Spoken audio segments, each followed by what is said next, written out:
तो गर्मी आने से पहले मैक्सिमम लोगों की आदत यही होती है कि चलो हम एसी की सर्विसिंग करवा लेते हैं। अच्छा भी होता है, वो कोई गलत चीज़ नहीं है।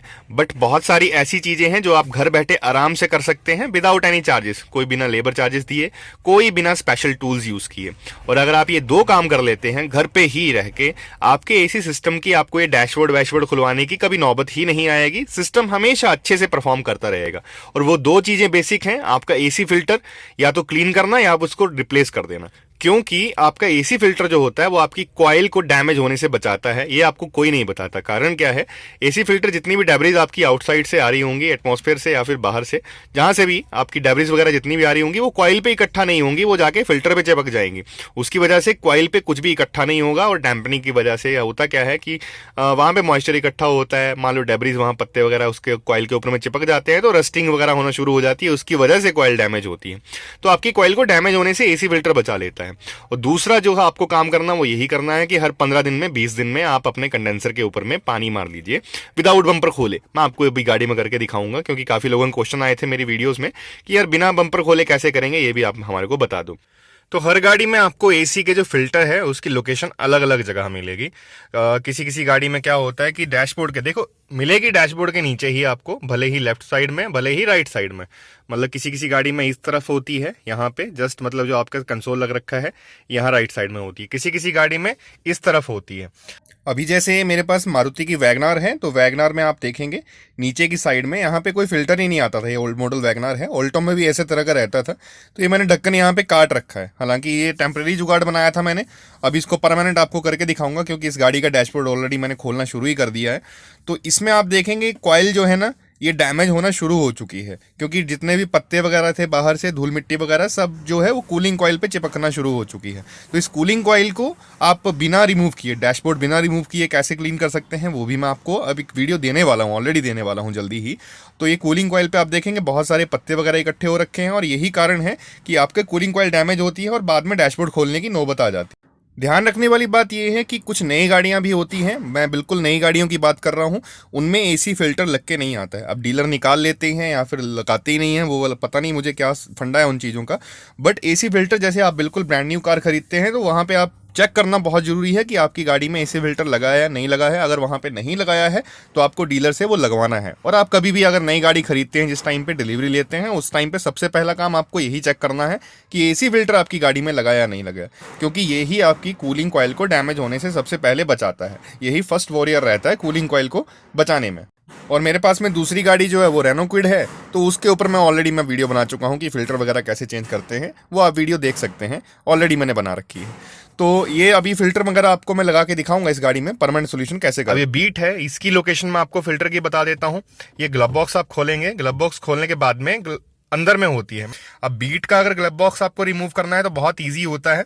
ये दोनों साइड में यहाँ पे लॉक लगे रहते हैं। एक लॉक यहाँ पे है इस साइड में, अगर आप देखेंगे ध्यान से, और एक लॉक जो है वो इस साइड में लग रखा है, मतलब यहाँ पे।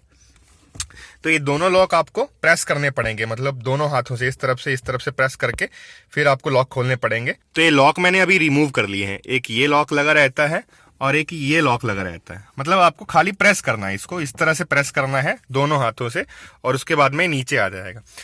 ये जो है ना, ये फंस रखा है यहाँ पे, तो ये ऐसे निकल जाएगा। और सेम इस तरह से ही इस साइड में भी ये आपका जो ग्लव बॉक्स है वो बाहर आ जाएगा।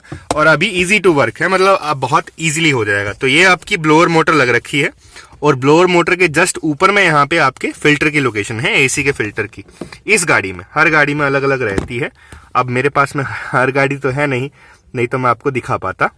तो यहाँ से आपको ऐसे ढक्कन ये रिमूव करना है, और आपका एसी का फिल्टर जो है वो ईजिली बाहर आ जाएगा। अब इस फिल्टर की आपको मैं दिखाता हूं क्या हालत हो रखी है, देख रहे हैं? तो अभी कैसे हवा पास होगी यार इस फिल्टर में।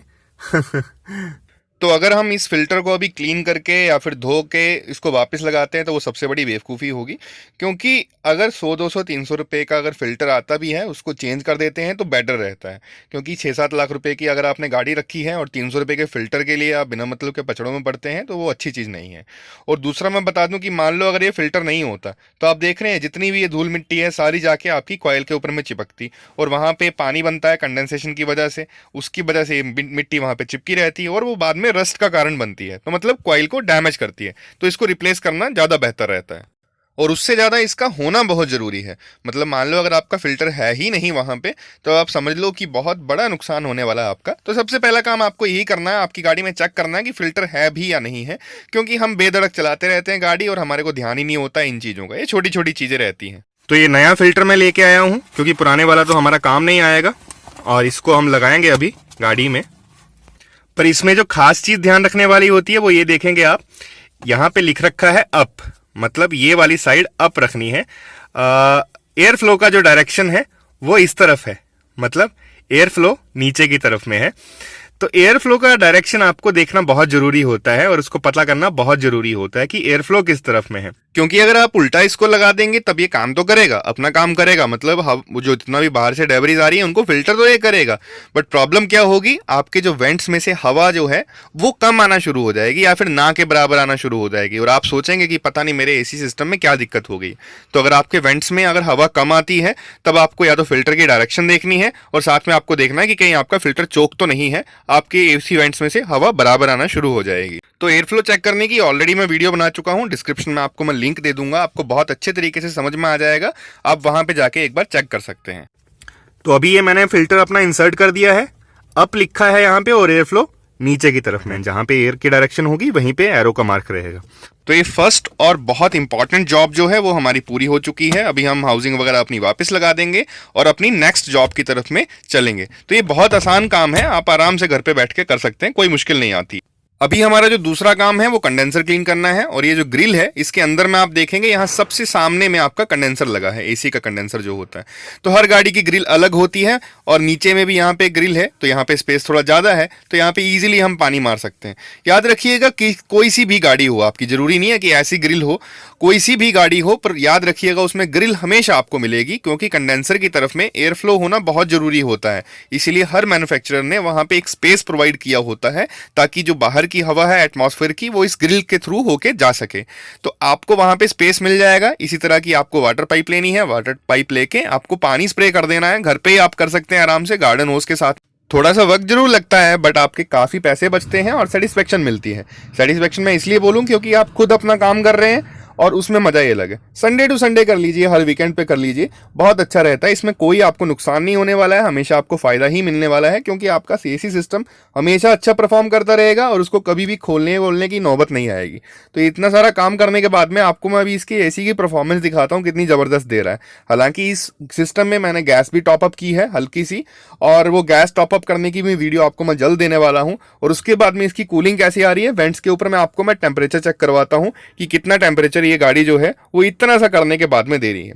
तो यहाँ पे आप देखेंगे कि टेम्परेचर जो वेंट्स का है, इस टाइम पे मैंने थर्मोमीटर लगा रखा है साथ में, 4.1 डिग्री से बिल्कुल नीचे चलता जा रहा है। मतलब आप ये समझ लीजिए कि वेंट्स का टेम्परेचर ऑलमोस्ट मैंने इसका 3.2 के करीब में इसका नोट किया था। तो गाड़ी बहुत अच्छी कूलिंग देगी। तो ये दो सिंपल काम, सिर्फ आपका एसी फिल्टर बदलना और साथ में कंडेंसर के ऊपर में हर 15-20 दिन में पानी मारते रहना, हमेशा आपके पैसे ही बचाएगा। कभी आपको कोई केमिकल वेमिकल ये वो चीज़ें लटरम फटरम कुछ यूज़ करने की जरूरत नहीं पड़ेगी। तो आशा करता हूँ ये छोटी सी वीडियो आपको पसंद आई होगी। मिलते हैं एक अच्छी सी वीडियो में, तब तक के लिए जय हिंद, जय भारत।